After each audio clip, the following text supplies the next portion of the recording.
everybody. Thank you so much, Good Pastor evening. Bankole, for this opportunity. Please, can you hear me clearly? I don't, so I can adjust. Yes, we can hear you. Yes, we can hear Okay, you. thank you so much. Yes, we can hear you. Okay, so like Pastor Bankole said, my name is Wuraola, and just a little background about myself. So currently I'm studying a master's degree, and yes, I'm on a fully funded scholarship. So yes, I think based on that, Pastor Bankole thinks I'm quite equipped to take this session. So yeah, I prepared like slides so that we can follow through. So I'll just share the slides and begin to speak through the slides about what I think would be very helpful for us in this session. Okay, yes.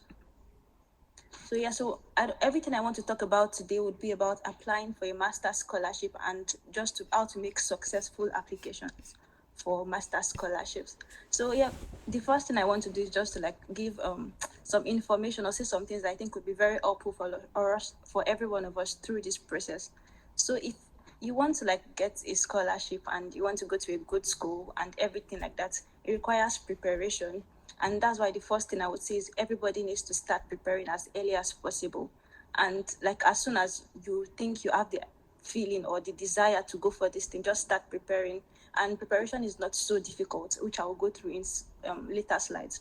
But the first thing is start preparing as early as possible. And the first step is to get the right information, because I noticed that on the internet these days, there's lots of information. People on Twitter saying you can go to this country, go to X country, but they won't provide you with the right or sufficient information that would help you make good choices. So start preparing early, get the right information. Another thing I would like to say is that you should not outsource the process. Like many people like try to reach out to travel consultants to help them to do the process. If you want to get a scholarship, I think you should not outsource the process, because travel consultants want to make money, right? So they get the same application from so many people. Okay, I want to go to school, help me through this process. And they would, because there are so many people, they can't do a very well detailed job as you would do for yourself. They won't go the extra mile for you. Their priorities for you to get admission and then for them to get paid. So they won't go the extra mile for you. So it's important that you don't outsource the process. Do it all by yourself. And because it's not so difficult, you can do it successfully. Then I think the next thing I want to talk about is you should have the right mindset to this whole application thing, because I don't know, for me, before I began applying to schools, I think it took me like from the first time I began to desire to when I applied, I think it took about 3 years until I made any very significant step, because I was very scared and thinking, oh, I went to a private school. So only people that maybe I won't be able to get a scholarship. When people are smarter than I am, maybe not everybody has access to scholarship just for a particular group of people. So don't like reject yourself, don't disqualify yourself, don't say, oh, I don't have this thing, I don't have that thing. Just apply regardless. If you know you have interest, that's if you've done your work, done your own homework, just apply. Have the right mindset when you are starting. Don't disqualify yourself, because at the end of the day, you won't lose anything by trying. You just learn better ways. Even if it's not successful this year, you know that this year next year when I'm applying again, I should do it this other way. Then the next thing I want to say is don't be afraid to ask for help. People are willing to help you. So at least all through my own application process, when I was applying, I spoke to many people. Like if I wanted to do so, I would just speak to people that I think had gone through the process before. And yes, and I got like many helpful points, many helpful tips on what to do. So don't be afraid, just ask people. Like it's very easy to reach out to people these days. On LinkedIn, you just see people that maybe are going to the school you want to go to, or maybe to the country you want to go to, and you can just easily send them a message, and they would be willing to maybe schedule a call. Sometimes if they can't schedule a call with you, they can like maybe give you helpful points through text messages, which I think is also very helpful. So yeah, don't be afraid to ask for help. And then maybe the last thing I want to talk about now is don't do life alone. So be in the right community of people. Don't just be on your own. Don't say, oh, just me and myself. You need like people that would help you, people that would maybe review your documents. Like for me, during my process, I had like some friends that would share. If I had written something, I've written this, can you help me take a first look? Like 5 people, send it to them. And also maybe at the time when you would also like need to do referencing, you need to like talk to your lecturers that taught you back in school, maybe your seniors at work that you had worked together with, to give you the reference that you need. So you need to like keep in touch with people, not just because you want to get something from them in the future, but because it's just good to not do life alone. Or maybe people could even like see opportunities and say, oh, because I know Rora is interested in this thing, let me share with her because she's interested. So if you don't have friends, if you don't talk to people, if you are not helpful, if you don't care about people, then nobody may remember you when they see things that you may be interested in. So yeah, after this, I'll just go right into it. Like, okay, now that I know what to do, I know that I should have the right mindset. I know I should be prepared, but like, what do I do? How do I go about it? And the first thing I think is that you should have an idea of what you want to do. Like for me, before I started anything, I knew that okay, I wanted to go to school, and I knew that I wanted to like get a scholarship if I was going to school, and I knew I wanted to study something related to what I had done. So for my bachelor's degree, I studied economics, and I knew that I enjoyed economics. I liked the financial part of everything I did. I liked also sustainability. So I knew that okay, I wanted to do a master's that combined all of my experiences. So I liked finance, I liked the accounting part, I liked sustainability. So what can I do that would combine all of this? So yeah, I had an idea of what I wanted to do. Then what the end goal is. So for some people, right, maybe your goal is not just to go to school. Maybe you want to relocate to a different country. Maybe different things. It could just be different things. Just know what the end goal is because it would also guide you in your decision. Maybe it would inform the choice of where you want to go to. So what is the goal? Is it because I just want to leave Nigeria, or is it because I want to like gain I want to gain knowledge in this particular field, and then this is the best country where I can gain this particular knowledge, or this is the best school. So just know what your end goal is. Then know the particular area where you want to do your master's program. Then the particular country or region where you want to go to. So if you want to go to Canada, because yeah, I don't know if you prefer Canada, if you prefer the UK, if you prefer anywhere in Europe, the US, anywhere, just know exactly because at the end of the day, there are so many schools around the world where you could go to and where you could get um, scholarship, scholarships, right? So if you like can answer these first three questions, it will help you to shortlist or to like narrow down on where you should focus on, because if you divert your effort into so many parts, you may not be able to put as much effort into one particular thing that would like give you the results that you want. So start from where do I want to go to, what program do I want to do this master's degree in, and then just begin to search through that process. So we'll start from that first. Then the next thing is you should research, and the importance of research cannot be overemphasized. So even if you don't know what you want to do at the moment, I think by researching also you can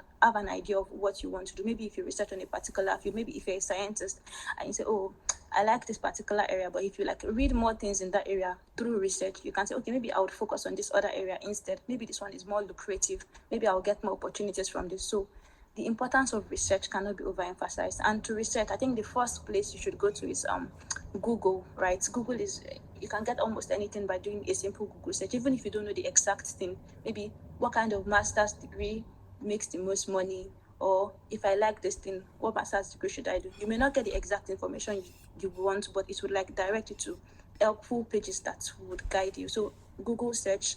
In your research also, you can also use social media pages. Like these days, there are so many social media pages that like put helpful information all around. So I know a few ones which I wrote down, but there's one called Getting Edu that I've used previously. There are some other people that I also see on Twitter. I can't remember, but I would update them later. Then also connect with people. So even if you don't know what you want to do yet, like if you have say, okay, I want to do a master's degree, you can connect people that currently do master's degree or that are currently doing master's degree on social media, or particularly on LinkedIn, right? Because LinkedIn is very professional, and I think people are more helpful on LinkedIn than on other social media platforms. So connect with them, ask them questions about what they are doing, how they went about it, what they think stood them out in their application. So talking about research, what I think is important for you to research about is the schools that are available. So if you've chosen your country that you want to go to, the master's degree you want to do, okay, what schools offer this program in this particular country or region? You have to know them. Then what do these schools offer? So because even though a school like offers the program you want, but in the particular country you want, but they don't offer scholarships and you want scholarships, then maybe you would have to like remove that school from your list because they don't offer all that you want. So it will just also help you to shortlist what you want. So what schools are available, what do they offer? And also talking about what they offer, maybe what kind of courses, what would you learn during this master's degree? Because since you have an idea of what you want to do, or you're trying to like build an idea of what you want to do, if you look at maybe kind of courses that they would teach, because most schools put a summary on their website. So if you know, like, see what they offer and you think it aligns with what you want, then you can say, okay, it can also help you in making your decisions and all of that. Then another thing is, because at the end of the day, we all want to be successful. Another thing that will be important for you to check is what career path do the people that go to this school take, or people that do these programs. And I noticed that many schools put that on their website because they're also trying to like attract students. So they say, okay, people that have come to this school, they are currently working at these places, which most of which places are usually great places. So if they align with where you want to go to, then you can say, okay, maybe it's good for me to go to this school. It would also guide you in making your decision. Then I think the last thing about research, and not the only thing, but there are other things, but I want to talk about is what do the current and past students think about the quality they are getting from the school. So even though you are going to school on a fully funded scholarship, doesn't mean you should go to just any school that you see, because at the end of the day, you are trying to like be valuable, be great people, right? So if people think they got value from the school that you think you want to apply to, then maybe it could be a good indicator that you should apply to that school. And if they have like reservations that, oh, I didn't like this thing, maybe it did not help me gain this skill that I wanted to gain, it could also guide you in your decision making process. So at the end of the day, just research, ask people, talk to people, do Google search, go through social media pages, reviews, just everything. Yes, just do more and more research over time. So when you've done your research and you've like shortlisted the schools that are available based on the criteria, so next thing is to shortlist the schools that you prefer and what they require.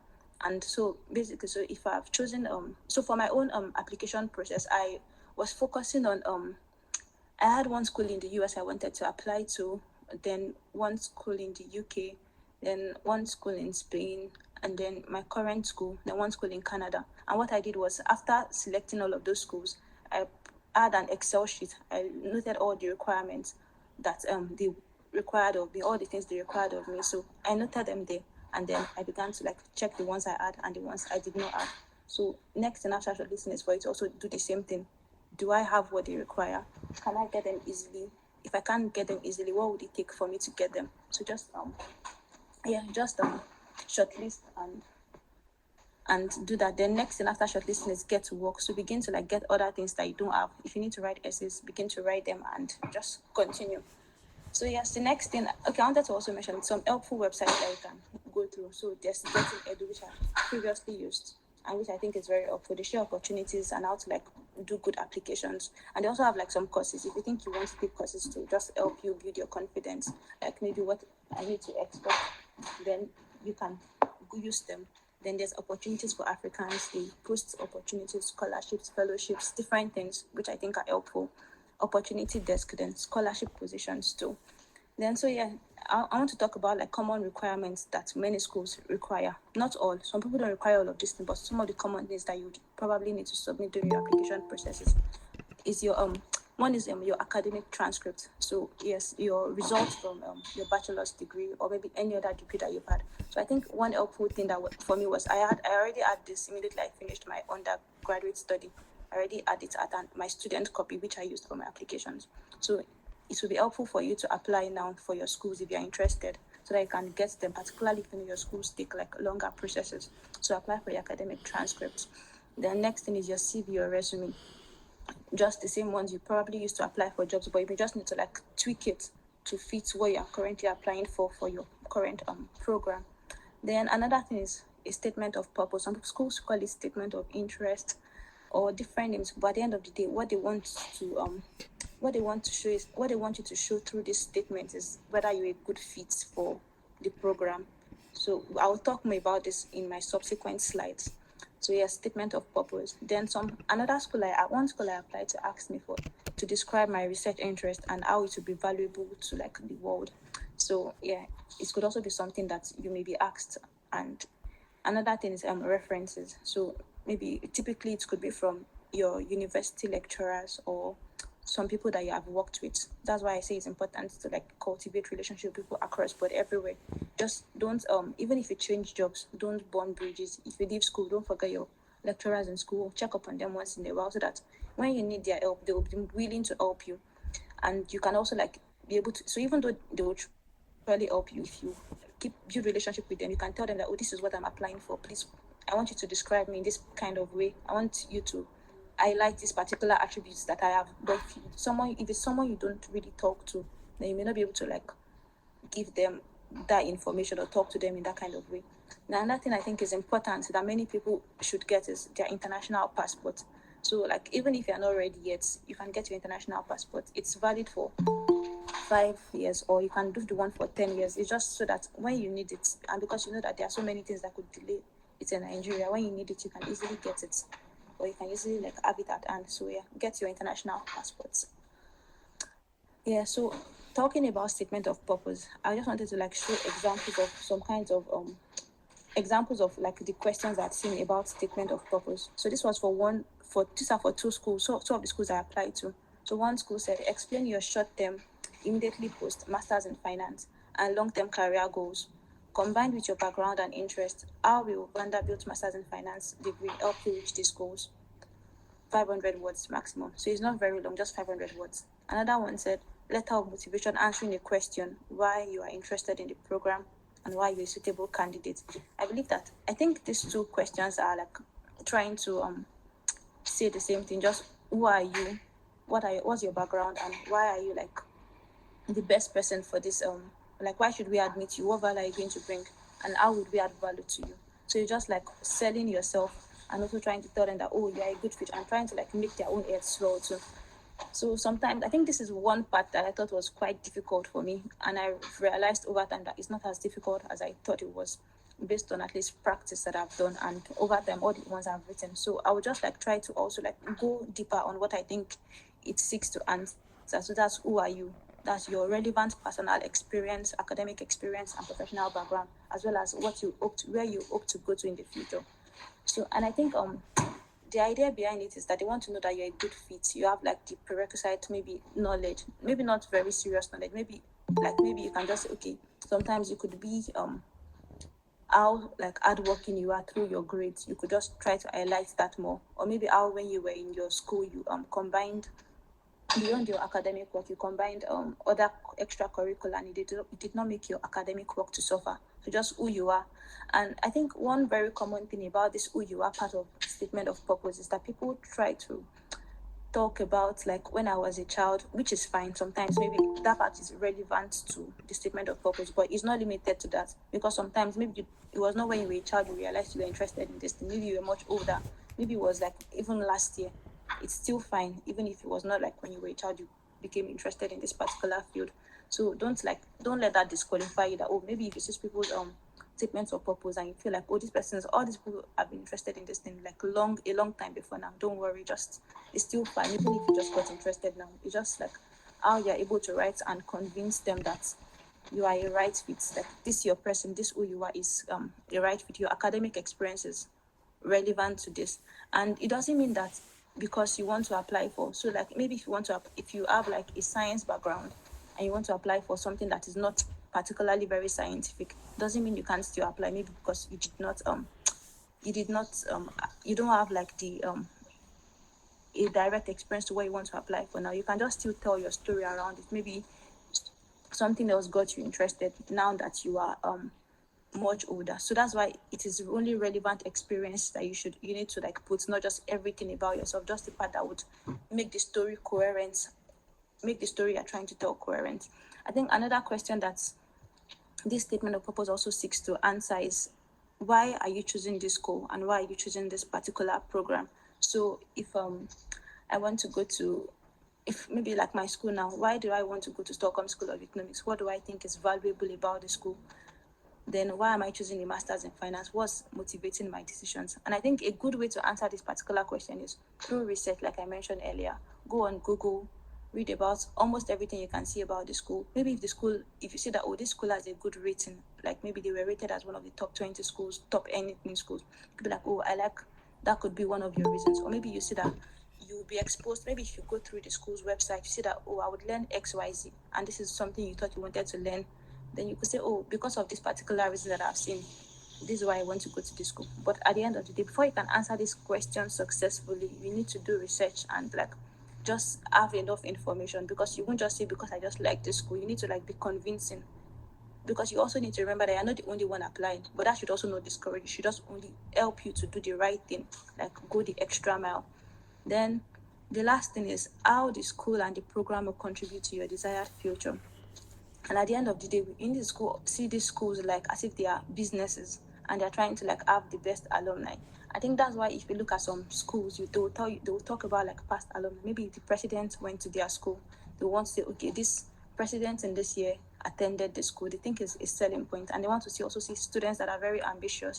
Like, okay, so if even if you think your dream is very big and unachievable, just put it there. It will be like, okay, this person has a potential to have this very bright future. I want to be part of this future. So you're also trying to like sell yourself because they also want to be part of big things. So sell yourself. Just put whatever it is that is on your mind. Don't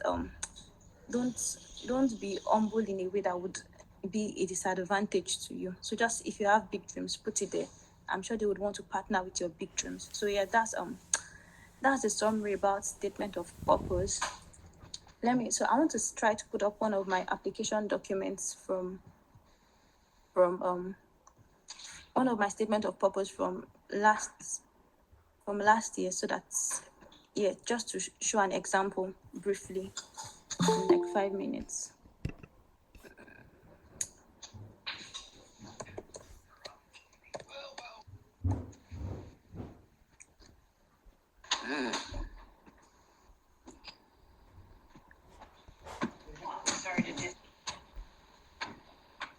Okay, so I'll share my screen again. So can you see my screen, please? Yes, I can see. Thank you very much. Yes, we can see. Yes. Okay, so this was one of the statements of purpose that I wrote. So basically, the first paragraph was just about me, my interest, and I talked about how my interest in finance my interest in finance stems from my desire to leverage business operations to fast track improvement in livelihoods and achieve the sustainable development goals. Growing up in Nigeria, the giant of Africa, and all of so I just like in this first paragraph, I just tried to talk about why I'm interested in finance and why I was choosing this school briefly, as brief as I could, but this was quite long. Then I talked about my prior experience during my undergraduate degree, what I learned, what I thought would be helpful to hasten my learning, like to support my learning in this school I was applying to. Then I also talked about in this paragraph my professional experience. So I was currently I was doing transfer pricing back then. I talked about how my current knowledge has also helped me to build interest and how it would contribute to my learning in the school. Then now in this paragraph, I was saying the things I thought the master's degree would help me to achieve in this second to the last paragraph and the last paragraph too. So basically, I would share this document on the group chat after now because I don't want to like take too much of our time. But yes, this is a summary of what I did during my application process. So in conclusion, go the extra mile. Just do the work. It's not very difficult. Just have the documents, have a support system around you, do the work. Then the second thing is ask for help. People are willing to help. I think that's one thing I've realized through this process. I spoke to so many people, like people that I never even knew, Nigerians, non-Nigerians, everybody. I just reached out to them on LinkedIn and they were willing to help. And sometimes you can also reach out to the school you're applying to, like, the admissions team are also very willing to help, and even students there. Sometimes they can make time for you to just speak with you if you think you want to speak with somebody. So just ask for help, or even from your current friends, ask them. If you want them to review your documents for you, ask them. If you think somebody can write better than you can write, can tell stories, can be more detailed, just ask them for help. If most times our friends are willing to help, if you give them enough notice to help you, then don't be afraid. Don't cancel yourself. Don't think you're not qualified. Don't think it's just for a select few. Like, it's anybody can get it as long as you put in the work and you meet the requirements. And then conclusively, I think it's important that you commit it to God, because yes, we can plan everything by ourselves, but only God can make final decisions. So if you've done everything from your own end, put it in God's hands. Allow Him to take charge and just put it in God's hands. Hand it over to Him. After you've done your own part, before you begin, pray, ask God for guidance for help also. So put it in God's hands. So that's the conclusion.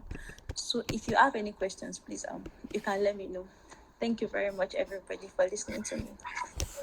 Thank you.